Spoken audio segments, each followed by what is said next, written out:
Welcome to part 6 of our Creative Effects video lesson, and here we're going to use Photoshop CS5 to create some amazing artistic effects using brush tips, layer masks, filters to end up with something that looks like this. It's not just got a filter slapped over it, we've actually got organic brush strokes to create a more realistic looking watercolor. As you can see when I'm panning around here, we've got fairly impressionistic looking strokes to create the flowers and the islands and the water, and that's much better than just simply filtering an image. There's a lot going on here, as you can see from our layers palette. There's masks and various adjustment layers, so there's quite a lot of techniques to learn to create a realistic watercolor effect.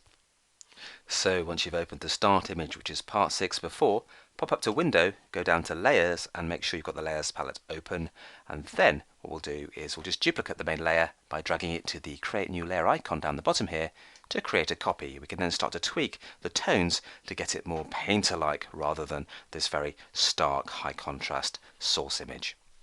So to reveal some mid-tone detail here in the foreground, click on Background Copy to target it, and then pop up to Image, Adjustments, and go down to Shadows, Highlights, and by default you'll notice that it's lightening up the shadows. It's imagining the shot's going to be backlit, which many are, so it's giving us a 35% increase in detail for the shadows. Let's take that down a little bit so we can actually see a little bit more mid-tone and darker detail.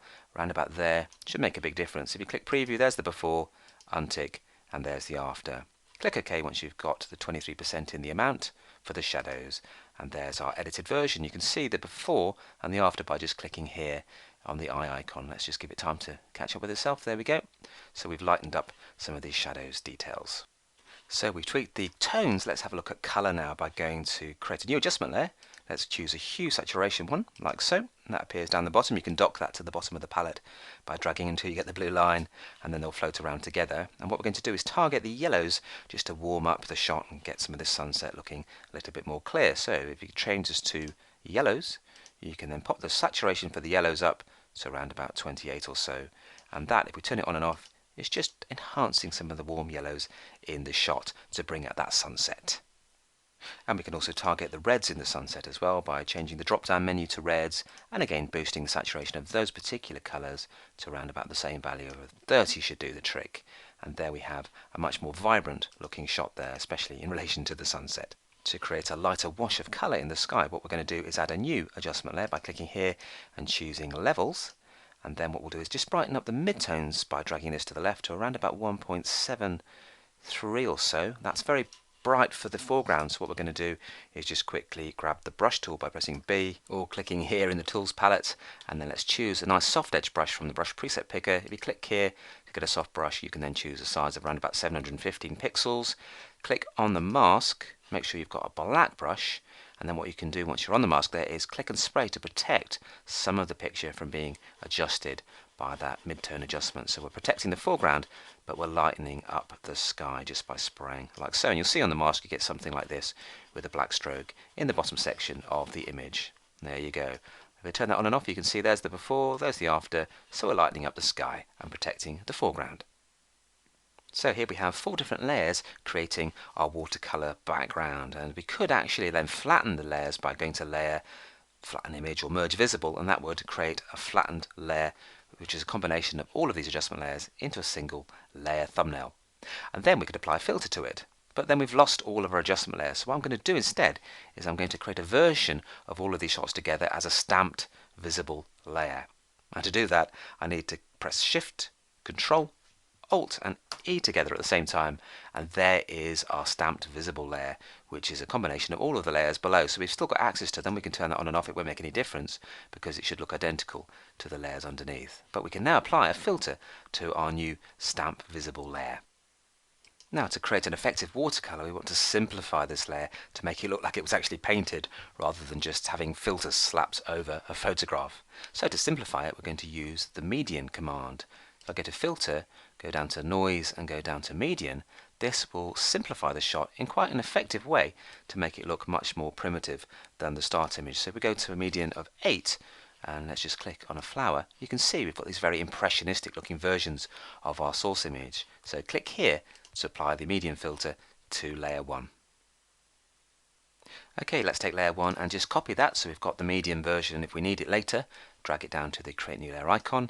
And what we can do now is take this simplified layer and apply a watercolor filter to it by going up to Filter, go down to Artistic, pop down to Watercolor, right down the bottom here, and then we're going to type in some values in this section here. So set brush detail to 1, set the other option here, shadow intensity to 0, and at the bottom there we're going to set the texture to 1 as well. And we could wait for a preview, but I know I'm happy with the results, so I'm just going to click OK to apply the watercolor filter to the shot. It's quite a large image, so there's a lot of work going on here, and it'll take a little while to apply. I'm just going to jump forward in time to see the finished result. No, there we go. There's our watercolor effect. Let's press Z for the zoom tool and just click to zoom in a wee bit, and you can see these lovely strokes here appearing. Let me turn that off to see the median version. Yeah, that's working quite nicely.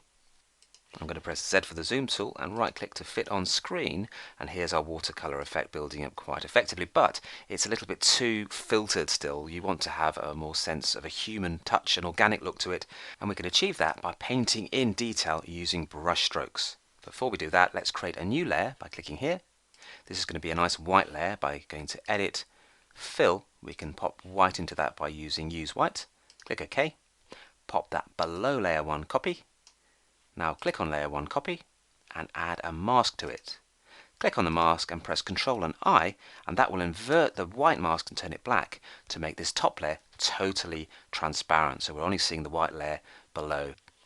So we can't see any details on our color layer until we start to spray white or grey strokes onto the layer mask. So grab the brush tool, and if you just click up here, you've got different types of brushes. We can actually choose a new section of brushes. If we go down to Wet Media Brushes, we can click OK to change that like so.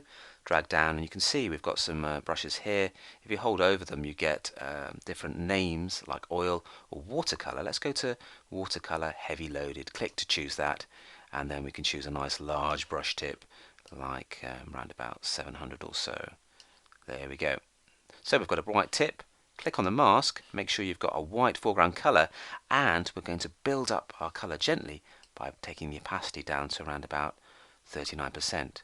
And as you click and spray now, you've got these strokes appearing, and they're gently overlapping and bringing in detail. And because they're different opacities, when they overlap, you get these different levels of color and texture. And that's a really cool way to create a lovely watercolor effect. So just keep on spraying until you've got the effect that you like. I'm just going to jump forward in time a little bit more because this is taking quite a while to build up, and you should end up seeing something that looks very similar to this. And as I alt click on the layer, you can see we've got different types of opacity mixing together, giving us different greys, and some greys are more transparent than others, and that gives us a more organic looking effect.